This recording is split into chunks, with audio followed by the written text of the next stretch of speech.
কোনো ইনফ্লুয়েন্স দ্বারা কোনো কাজ হয়নি।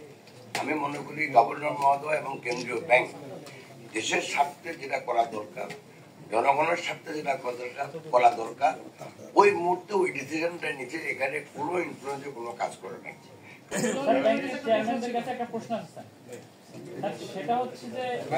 বাংলাদেশ ব্যাংক যে নিজের যে হাইপাওয়ার্ড মানি ইনজেক্ট করার যে নীতি থেকে সরে আসলো, এখানে আপনি একজন পাওয়ারফুল ব্যবসায়ী এবং ব্যবসায়ী নেতা এবং আপনি অনেক প্রভাবশালী, আপনার এখানে কোনো ইনফ্লুয়েন্স কাজ করেছে কিনা, নাকি এখানে নীতিগত কোনো সিদ্ধান্ত আসছে? এখানে হেলান দিতে বলেন না, আসসালামু আলাইকুম। একটু মাথাটা হেলান দিতে বলেন না। এখানে প্রথম কথা হলো লাস্ট যে কোয়েশ্চেন, এটা উত্তর প্রথম দিন। এখানে কোনো ইনফ্লুয়েন্স দ্বারা কোনো কাজ হয়নি। আমি মনে করি গভর্নর মহোদয় এবং কেন্দ্রীয় ব্যাংক দেশের স্বার্থে যেটা করা দরকার, জনগণের স্বার্থে যেটা করা দরকার, ওই মুহূর্তে ওই ডিসিশনটা নিচে এখানে কোনো ইনফ্লুয়েন্সে কোনো কাজ করে নাই। কারণ আমরা ইনফ্লুয়েন্স করতে চাইও না। 2 নম্বর হলো,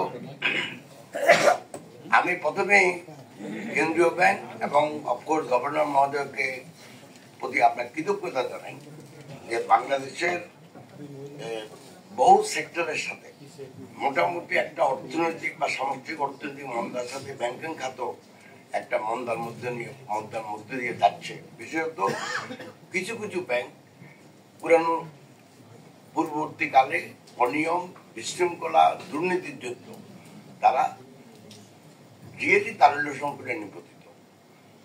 আর কমার্শিয়াল বাণিজ্যিক ব্যাংকগুলো যখন এই ধরনের সমস্যা পড়ে, তো ওরা দুটা কাজ করে। একটা হলো যে ওই বোর্ডটা রিসাবেল করে পুরানো অনিয়মের জন্য ব্যবস্থা নেওয়া, যেটা কেন্দ্রীয় ব্যাংক অলরেডি ওনাদের দায়িত্ব পালন করছে। এখন আমরা যারা দায়িত্ব পাচ্ছি, আমাদের দায়িত্ব হলো যারা অনিয়ম করছে, দুর্নীতি করছে, তাদের বিরুদ্ধে ব্যবস্থা গ্রহণ করা। অতএব আমরা আমাদের চেষ্টা করব। আমি আশা করি আমাদেরকে আর কেন্দ্রীয় ব্যাংকের কাছে আসতে হবে না। কেন্দ্রীয় ব্যাংক তাদের যে দায়িত্ব এবং কর্তব্য ছিল বাণিজ্যিক ব্যাংকের প্রতি, সেটা পালন করছে। বা তার থেকেও বেশি যেটা আমাদের গভর্নর মহোদয় সাহেব বারবার বলার চেষ্টা করছেন, যে জনগণের প্রতি যে দায়বদ্ধতা, গ্রাহকদের প্রতি যে দায়বদ্ধতা, সঞ্চয়কারীদের প্রতি যে দায়বদ্ধতা, সেটা পূরণে উনি বদ্ধপরিকর এবং সেটাই উনি পূরণ করছেন। 3 নম্বর হলো একটা ক্যাপিটালাইজেশন প্রশ্ন আসছে এখানে। আমাদের যেসব ব্যাংকের আমাদের মূলধন শর্ট, আমরা নিজেরাই তো সেই ব্যবস্থা নিতে হবে। আমি মনে করি আমার ন্যাশনাল ব্যাংক যেটা, আমরা ভবিষ্যতে আমরা দেখবো এই বছরের শেষে যে আমাদের ক্যাপিটাল কোথায় গিয়ে দাঁড়ায়।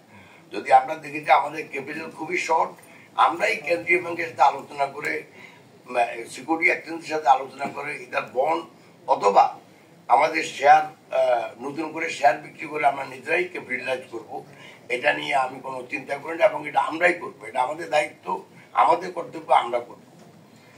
আর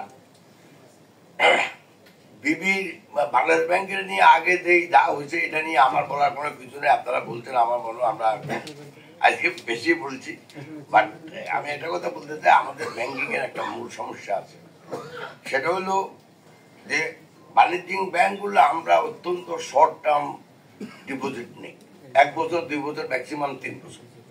কিন্তু যখন এর আগে যখন আমাদের আইসিবি, পিডিবিএল বা ঋণ সংস্থা ছিল, তারা লং টার্ম লোনটা দিত।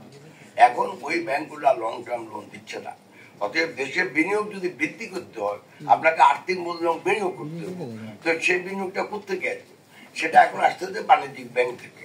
অতএব যখনই আপনি শর্ট টার্ম লোনের এগেনস্টে যখন আপনি লং টার্ম লোন দেন, মাঝে মধ্যেই অনেক ব্যাংকে এই সমস্যার সৃষ্টি হতে পারে।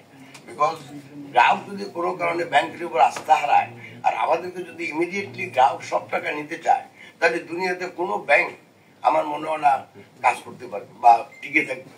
আর আমাদের বেলা আরো একটু বেশি, বিকজ আমাদের টাকাটা কিন্তু অ্যাটলিস্ট 50% সব ব্যাংকে লং টার্ম লোনে কি বলবো ইনভেস্টমেন্ট করা হচ্ছে। তা আমার মনে হয় এই 4টা জিনিস তার ওনাদের কথার মাধ্যমে আসছে, যেটা আমাদের উত্তর দেওয়া উচিত ছিল। আমি আমারটা দিছি, আমার কোনো চেয়ারম্যান কলিগ যদি কিছু বলতে চায় আমরা বলতে পারেন।